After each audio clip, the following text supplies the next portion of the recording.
presenting to you the President of the United States.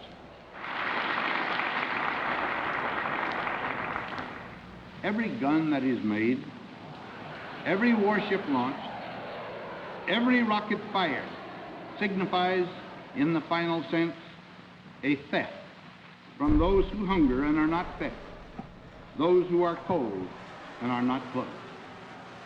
This world in arms is not spending money alone. It is spending the sweat of its laborers, the genius of its scientists, the hopes of its children.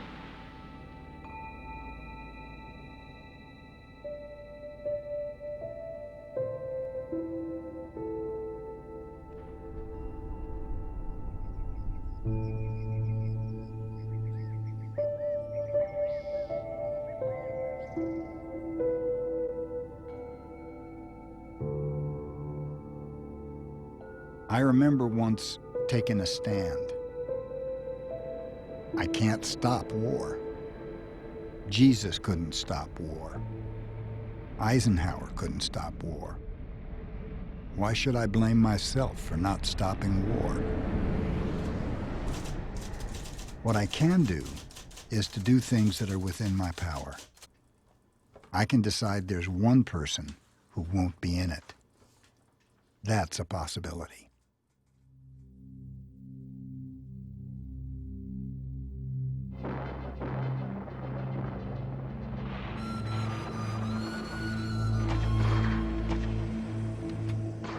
William Stafford was born in 1914, the first year of World War I. He grew up hearing stories of the terrible things that happened to the people of his parents' generation. And when World War II began to come on, he had an unwavering sense that war wasn't the answer. When he was drafted out of the University of Kansas, Stafford declared himself a conscientious objector and indicated on his induction form, "I will not engage in war in any form."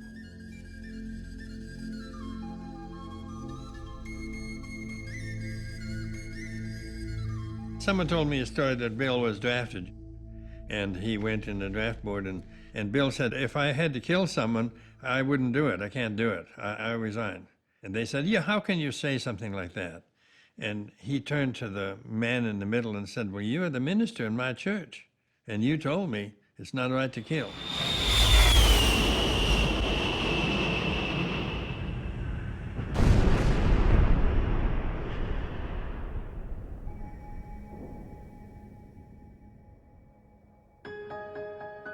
Watch our smoke curdle up out of the chimney into the canyon channel of air. The wind shakes it free over the trees and hurries it into nothing. Today, there is more smoke in the world than ever before. The cities today are going away into the sky, and what is left is going into the earth. For that is what happens when a city is bombed. Part of the city goes away into the sky, and part of that city goes into the earth. And that is what happens to people when a city is bombed. Part of them goes away into the sky, and part of them goes into the earth. And what is left for us between the sky and the earth is a scar.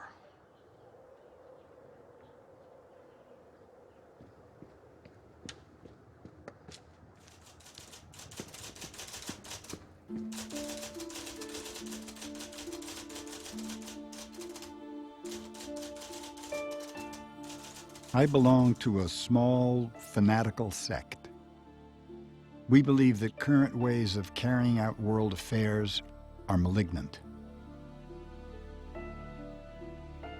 We believe that armies and the kind of international dealings based on armed might will be self-perpetuating to a certain point. And that point may bring annihilation.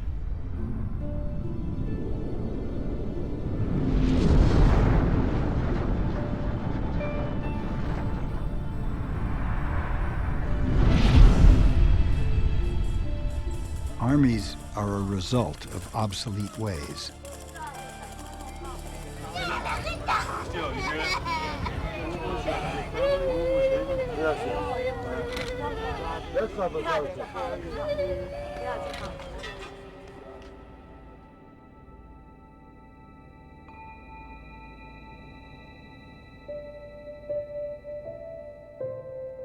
You may win a war you are sorry to have started.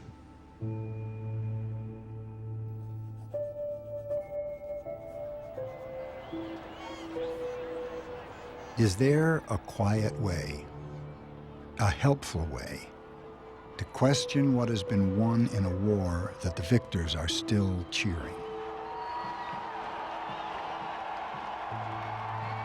Can questions be asked without slighting the need to celebrate the relief of a war quickly ended? Or does the winning itself close out questions about it? Might failing to question it make it easier to try a war again?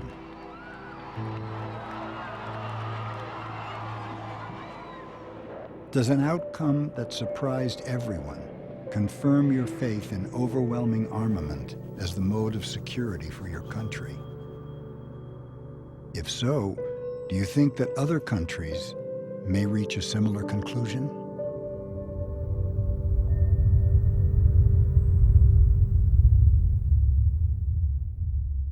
I think in William Stafford's view and that of other conscientious objectors, there is a recognition that human beings in a dire situation will react with violence. If you're threatened, if those you love are directly threatened in your presence, you will take up any weapon to defend them. And the question for them was, is there a way we can not get into that situation? Listen to me. Listen slow. In this war again, humanity lost.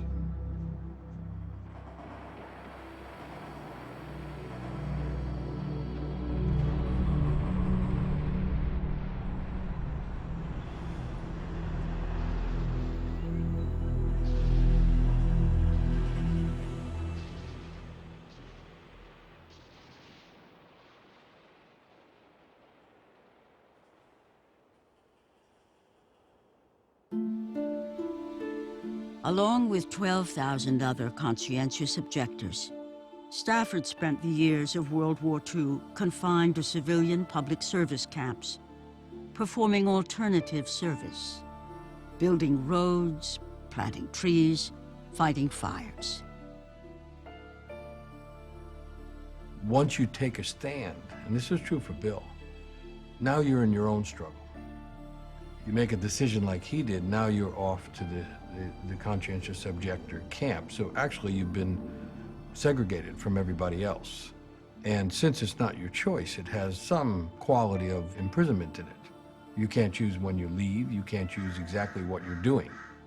And that's a true consequence. In other words, you know, at night or in your own quiet moments, you have to consider that you have changed the direction of your life.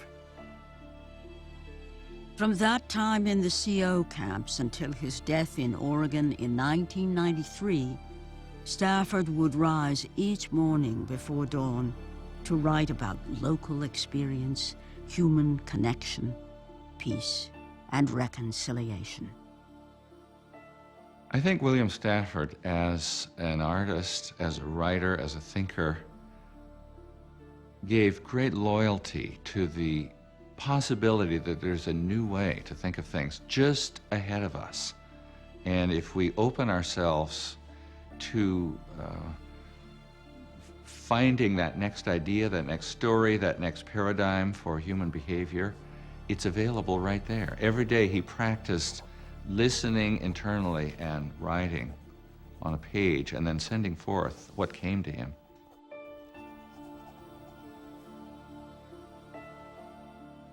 There are people in every country who never turn into killers. Saints have built sanctuaries on islands and in valleys. Conquerors have quit and gone home. For thousands of years, farmers have worked their fields. My feet begin the uphill curve where a thicket spills with birds every spring. The air doesn't stir. Rain touches my face.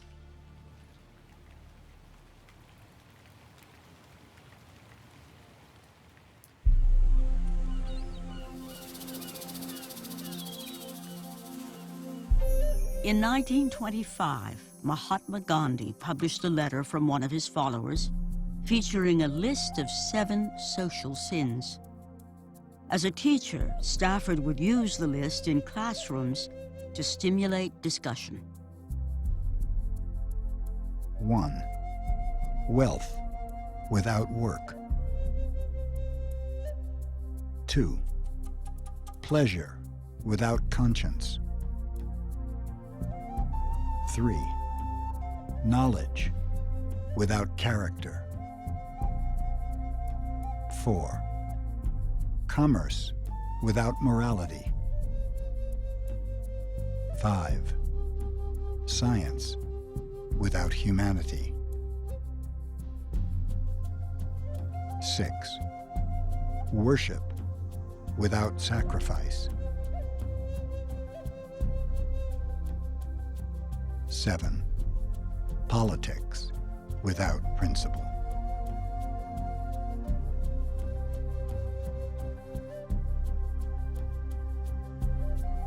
People look at my books on Gandhi and say, he didn't prevail against his enemies. These people didn't even consider that there might be some aim other than their idea of prevailing.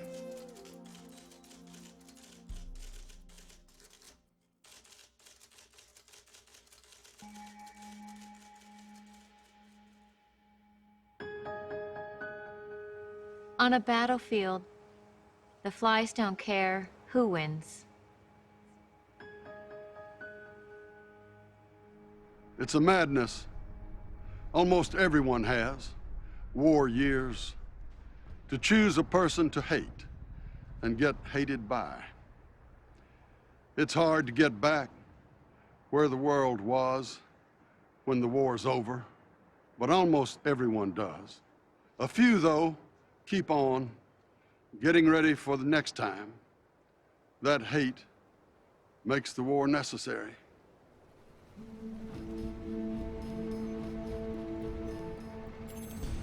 How do we know if war is the answer? Or these people are the enemy? These are the questions William Stafford asked of us in his writings. Why are there nations you don't like? That's a fiction you're responding to. A label put onto millions of varied individuals. Your feeling has been created and created by interests you might do well to analyze. Are there any differences among people? Then even in enemy nations, there are differences in how firm the enemy feelings are. Does this make a difference? When it's an enemy, it's not a person anymore. It's a target, and it's devoid of the same dreams, the same feeling, the same mistakes, the same passions and suffering that you have. I mean, I think a lot of the people who are involved on both sides wish like hell that they weren't there. So Bill, being a poet, standing against war, is into some old footprints that are deeply ingrained with imagination of how something very deep in the human heart wants beauty, love, and relatedness more than it wants destruction, war, and violence.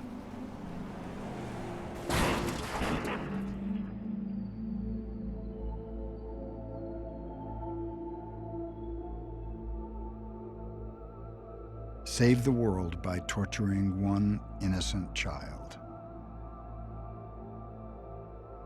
Which innocent child?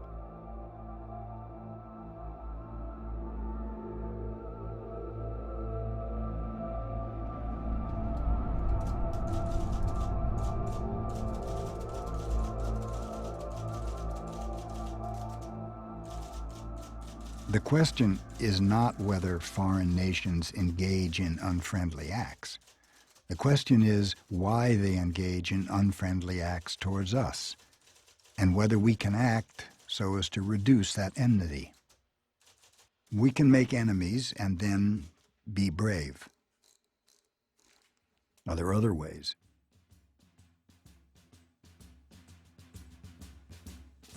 A piccolo played, then a drum. Feet began to come, a part of the music. Here came a horse, clippity-clop away. My mother said, "Don't run. The army is after someone other than us. If you stay, you'll learn our enemy." Then he came, the speaker. He stood in the square. He told us who to hate. I watched my mother's face. "It's quiet. That's him," she said.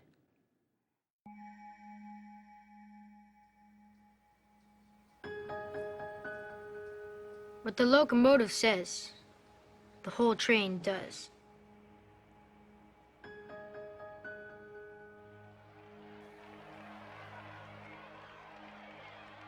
William Stafford said, when people asked him about what happens when there's a Hitler, what do you do? And he would say, "Do you have all day? I can give you the causes." Where did Hitler get his power? William Stafford and others believed it was the Treaty of Versailles. It was an act of revenge against the German powers to depress that country, to deprive it of prosperity. And that created a social climate in Germany that allowed a Hitler to rise to power. So a failure of compassion following World War I made World War II inevitable.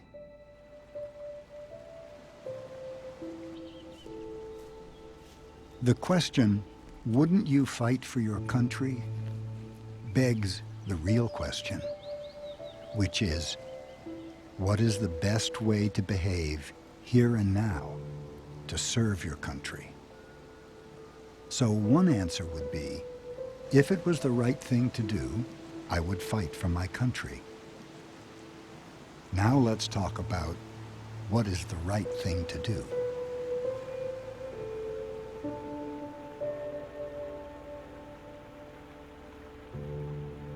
I often struggle with what to do. What can I do? One nobody person, what can I do? Stafford, in his life and in his poetry, he gives me guidance, what to do.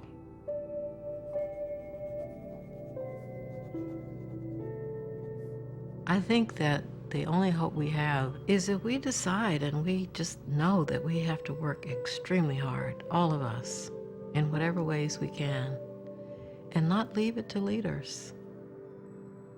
We all carry anger within us. There's nothing is ever going to get rid of that.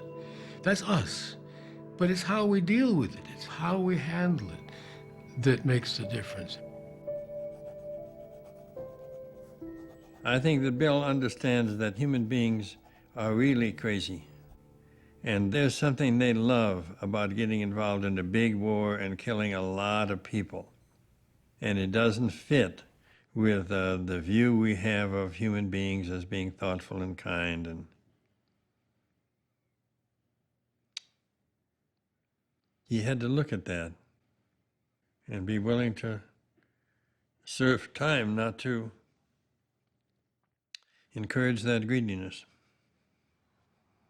When you're called, drafted as it used to be, when you're called to it, then you are pulled into the public arena. You're pulled into the political and the philosophical issues of the culture. And so if you agree to go, nothing changes in the collective imagination. But when you decide to stand against it, then what's happening is you are trying to alter the public discourse. Even now, we're talking about him many years later, because that stand has a ramification into the public and into the future. And I think it holds doors open for others who come up to the same moment and realize, oh, someone else has stood there, and that was a person of consequence and a person of imagination and a person of integrity. I could stand there as well. These rainy days, those weeds really get that way. Everyone is a conscientious objector to something.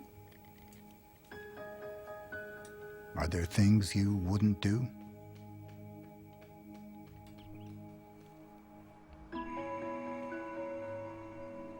I must help anyone not plan a war. 1, 2, 3.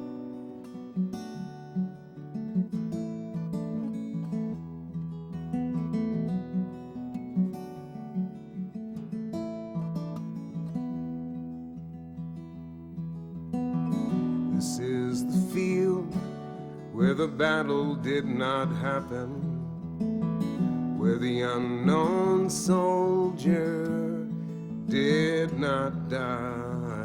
This is the field where grass joined hands, where no monument stands, and the only heroic thing is the sky, and the only heroic thing is the sky.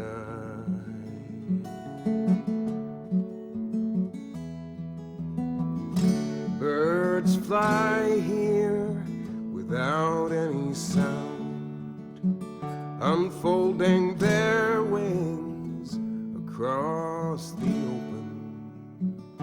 No people killed or were killed on this ground, hallowed by neglect and an air so tame that people celebrate it by forgetting its name.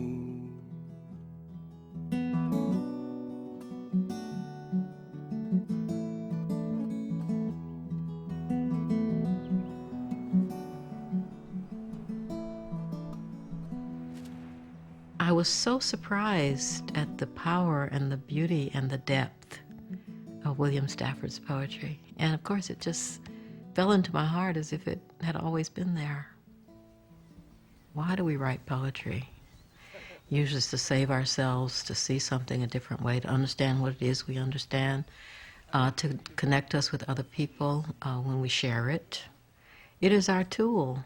You know, I really rediscovered that I have no other weapon than poetry.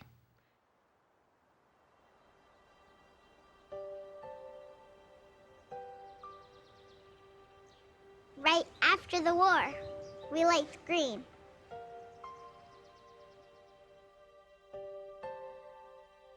Artist, come home. Remember how bright it is, the old rabbit bush by the hall light.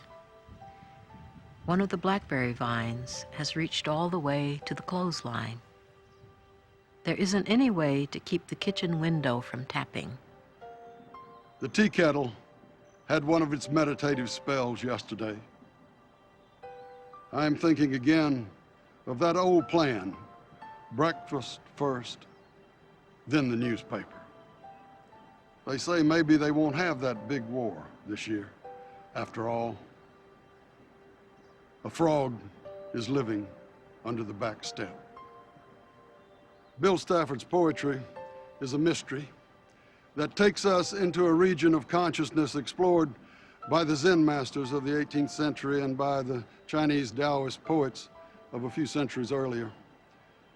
It is a place where nations and newspapers are not nearly so important as what's happening out in the fields with the birds and the wind, and the fact that a frog is living under the back step.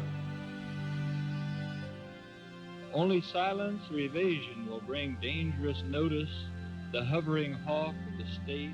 Keep a journal. And don't assume that your work has to accomplish anything worthy.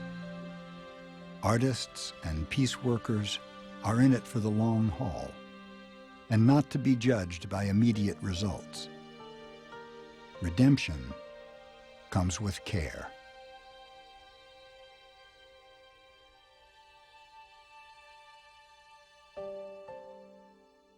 I remember the person in the cot next to me in Arkansas in the CO camp in 1942. His draft board called him in. "Oh, so you're opposed to war? All wars? Even a good war?" He said, "Show me a good one." I like that. If we think about wars, you know, we think about opposing Hitler, and then you realize the number of human beings that were murdered and killed in the destruction, the whole thing.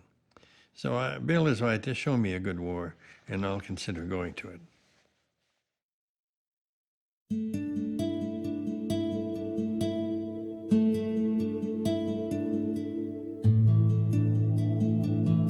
If you don't know the kind of person I am, and I don't know the kind of person you are, the pattern that others made may prevail in the world. And following the wrong God home, we may miss our star. For there is many a small betrayal in the mind, a shrug that lets the fragile sequence break, sending with shouts the horrible errors of childhood storming out to play through the broken dike. And as elephants parade, holding each elephant's tail, but if one wanders, the circus won't find the park. I call it cruel. It may be the root of all cruelty to know what occurs, but not recognize the fact. And so I appeal to a voice, to something shadowy, a remote, important region in all who talk. Though we could fool each other, we should consider lest the parade of our mutual life gets lost in the dark. For it is important that awake people be awake. For a breaking line may discourage them back to sleep. The signals we give, yes or no or maybe, should be clear. The darkness around us is deep.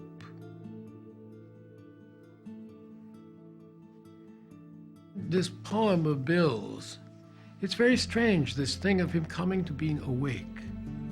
There's a story in the great legend of Shakyamuni Buddha of what they call his enlightenment, and of Mara, the god of the world of deception, saying to him, you know, trying to call his bluff, and saying, "What are you claiming for yourself?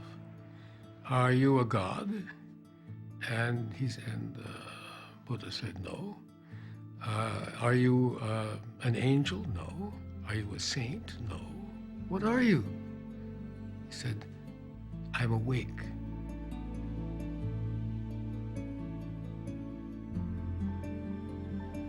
All his life, William Stafford was a witness for a comprehensive view. He believed in the fragile but essential community of the world, and he wrote on behalf of what he called the unknown good in our enemies. In his view, such a life of witness was both compassionate and profoundly practical. In the long term, reconciliation works better than war. Here's how to count the people who are ready to do right. 1, 1, 1.